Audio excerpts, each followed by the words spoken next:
प्रिय विद्यार्थियों, नमस्कार। कल हमने जो टॉपिक लिया था वो था बेकारी की समस्या एवं उनके कारण। बेकारी के बारे में आपको समझाया है कि बेकारी किस किस प्रकार की होती है। ग्रामीण क्षेत्रों में बेकारी के कारण भी आपको बताएं। आज जो हमारा वो है विषय है बेकारी के कारण के प्रभाव। तो बेकारी के कारण के प्रभाव कौन कौन से हैं उसके बारे में हम आपको बताने जा रहे हैं। सबसे पहले लेते हैं हम कि बेकारी के दुष्प्रभाव कौन कौन से हैं। देखो, बेकारी एक अभिशाप है। इसका सबसे बड़ा दुष्प्रभाव गरीबी है, जो किसी भी बुराइयों की जड़ है। बेकार व्यक्ति की सामाजिक प्रतिष्ठा गिर जाती है, उसमें हीनता की भावना पैदा होती है और वह शर्म महसूस करता है।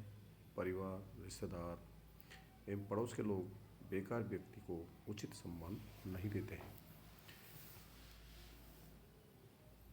बेकारी में पराश्रमिकता एवं गरीबी बढ़ती है। जो मित्र मनोरंजन के समय साथ देते थे वो भी अलग हो जाते हैं। इस प्रकार स्वास्थ्य पर भी बुरा प्रभाव पड़ता है। बेकारी के दुष्परिणाम निम्नलिखित है। नंबर 1 पर लेते हैं हम व्यक्तित्व विघटन एवं बेकारी। देखो, आपने बेकारी होने पर व्यक्ति के पद और सम्मान की हानि होती है। वह देर तक सोता रहता है, शराब पीने लगता है, जुआ खेलने लगता है और उसमें बेकारी की दशा में शिक्षावृत्ति बढ़ जाती है, आवारागर्दी बढ़ जाती है, गुंडागर्दी बढ़ जाती है आदि को बढ़ावा मिलता है। लोग उदास हो जाते हैं, विवाह की दर घटती है, अनैतिक संबंध बढ़ते हैं, दिवालिया हो जाने के कारण आत्महत्या या मानसिक रोगों की संख्या भी बढ़ जाती है। आत्म गौरव एवं उत्तरदायित्व की भावना की कमी के कारण उसकी कार्य क्षमता घट जाती है। नाड़ियाँ और इच्छा शक्तियाँ कमज़ोर हो जाती हैं। अपनी असफलता का दायित्व दूसरों पर रखने की प्रवृत्ति पैदा होती है। बेकार व्यक्ति अपने परिवार की प्रगति के लिए प्रयत्न करना भी बंद कर देता है। अर्धबेकारी की अवस्था में रहने वाले व्यक्ति उत्साहीन और उदासीन होकर काम पर जाते हैं। लोग अक्सर ऋण में ही रहते हैं। इससे अगला टॉपिक है बेकारी का एवं स्वास्थ्य। जब बेकारी पैदा होगी तो उसका स्वास्थ्य भी खराब होगा। तो बेकारी के दिनों में व्यक्ति के स्वास्थ्य का भी हनन होता है। वे कुपोषण के शिकार भी हो जाता है।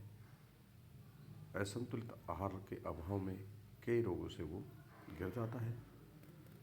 चिंता के कारण भी उनका स्वास्थ्य गिरने लगता है।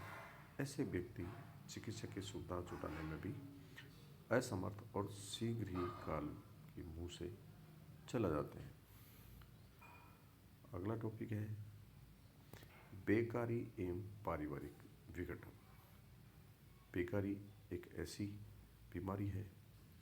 बेकारी का प्रभाव व्यक्तित्व विघटन पर ही नहीं पड़ना, पारिवारिक विघटन पर भी पड़ता है।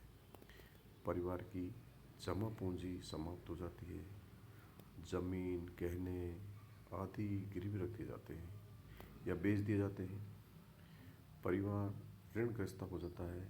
ऐसी स्थिति में परिवार अपने सदस्यों के लिए भोजन, वस्त्र जुटाने में असमर्थ हो जाता है और बीमार लोगों की उचित रेख देख भी और चिकित्सा सुविधा भी नहीं कर पाता है। बच्चों की भी शिक्षा दीक्षा बीच में समाप्त हो जाती है। परिवार की स्त्रियां तक को भी भरण पोषण के लिए कभी कभी अनैतिक साधनों का सहारा लेना पड़ता है। परिवार के सदस्यों में परस्पर तनाव एवं संघर्ष पैदा हो जाता है। इस प्रकार बेकारी परिवार के संगठन एवं अस्तित्व को खतरे में डाल देती है। अगला पॉइंट है बेकारी एवं सामाजिक विघटन। देखो, बेकारी के कारण होने वाली आर्थिक हानि तो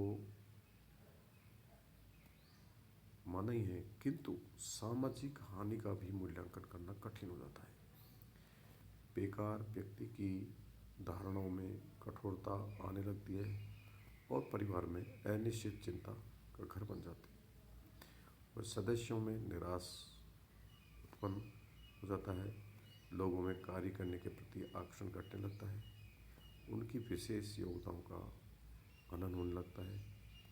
इस प्रकार सबका प्रभाव संपूर्ण समुदाय पर भी पड़ता है। समुदाय को ही परिवार के भरण पोषण तथा चिकित्सा आदि की व्यवस्था करनी पड़ती है। परिवार की बीमारी पॉलिसी समाप्त हो जाती है। समाज को सामाजिक सुरक्षा जैसे पुलिस व्यवस्था, बेकारी भत्ता, वृद्धावस्था की पेंशन आदि अधिक खर्च करना होता है। ऐसी स्थितियों में अपराधों की संख्या बढ़ जाती है। वेश्यावृत्ति, अभिचार, भ्रष्टाचार, रिश्वतखोरी, बेईमानी, भिक्षावृत्ति पनपने लगती है। ऐसे में अगला है पॉइंट बेकारी और आर्थिक प्रभाव।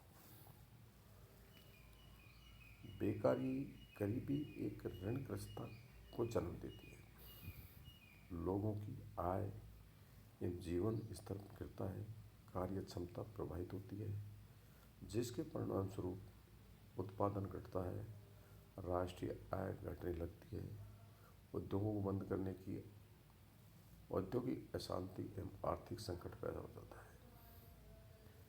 ऐसी स्थिति में देश के आर्थिक साधनों एवं प्राकृतिक स्रोतों का भी लाभ नहीं उठा पाता है।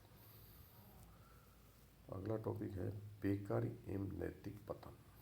देखो, बेकारी के कारण व्यक्ति का नैतिक एवं चरित्र का पतन हो जाता है, जिससे आत्मसम्मान या आत्मविश्वास की भावना समाप्त हो जाती है और अनैतिक कार्यों के द्वारा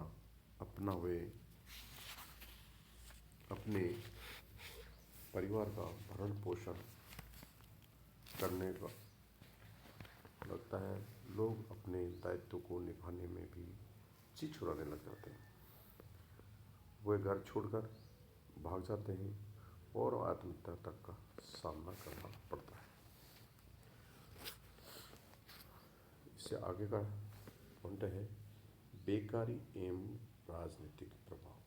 बेकारी से राजनीतिक पर भी प्रभाव पड़ता है। जैसे देशव्यापी बेकारी राजनीतिक विद्रोह, क्रांति की जन्म देती है। बेकार लोग प्रदर्शन, हड़ताल, धरने आदि का आयोजन करते हैं। सरकारें ठप हो जाती हैं, प्रजातंत्र की नींव हिलने लगती है, चारों ओर अराजकता फैलती है, तोड़ फोड़, लूट फूट, दंगे होने लगते हैं और लोगों का जीवन कठिन पड़ जाता है। अगला है पॉइंट बेकारी एवं सांस्कृतिक पतन। देखो, बेकारी से सांस्कृतिक पतन का भी विकास आर्थिक संपन्नता की स्थिति में ही हुआ है। कला, भाषा, विज्ञान, दर्शन, साहित्य, संगीत, धर्म आदि को गरीब एवं बेकार व्यक्ति बढ़ावा नहीं दे सकते। भूखे व्यक्ति संस्कृति रोटी के इर्द गिर्द ही चक्कर लगा सकता है। अंतिम टॉपिक है, पॉइंट है बेकारी एवं मनोवैज्ञानिक प्रभाव। बेकारी के कारण व्यक्ति में निराशाहीन भावना जन्म देती है। काम के प्रति उसको रुचि समाप्त हो जाती है। वह मानसिक संघर्षों से जूझता रहता है। उसका स्वभाव चिड़चिड़ापन और आक्रामक हो जाता है। छोटी छोटी बातों पर वह झगड़ा करने लग जाता है। उसमें साहस, दृढ़ता, आत्मसम्मान की भावना समाप्त हो जाती है। इसमें पराधीनता की मनोवृत्ति जन्म लेती है और अपने को असहाय एवं पराश्रमित अनुभव करने के कारण उसकी व्यक्तिगत योग्यता एवं कार्य क्षमता घट जाती है। उसमें पृथकता की भावना भी पनपने लगती है, जिसके कारण मित्रों और यहाँ तक कि परिवार के सदस्यों से भी उसके संबंध टूटने लग जाते हैं। बेकारी दूर करने के कई उपाय भी हैं। जैसे गांव में बेकारी दूर करने के लिए अनेक उपाय किए जाने चाहिए। अल्पकालीन योजनाएं बनाकर के समस्या का हल किया जाना चाहिए, जिससे बढ़ती जनसंख्या पर नियंत्रण किया जाए। गांव में तीव्र गति से औद्योगिकरण लगाए जाए, शिक्षा प्रणाली में सुधार किया जाए, जन कल्याण एवं निर्माण के कार्यों में वृद्धि की जाए, सघन खेती के कार्यक्रम में प्रोत्साहित किया जाए, ग्रामीण और कुटीर उद्योगों की व्यवसाय अधिकाधिक विकास किया जाए, किसानों की व्यवसाय स्थापित करने एवं कृषि में सुधार के लिए कम ब्याज पर लंबी अवधि के लिए ऋण की सुविधा दी जाए, चिकित्सा एवं स्वास्थ्य की सुविधाओं का उचित प्रबंध किया जाए, गांव में पानी एवं बिजली की सुविधाएं भी जुटाई जाए, सिंचाई की सुविधाओं का प्रबंध भी किया जाए।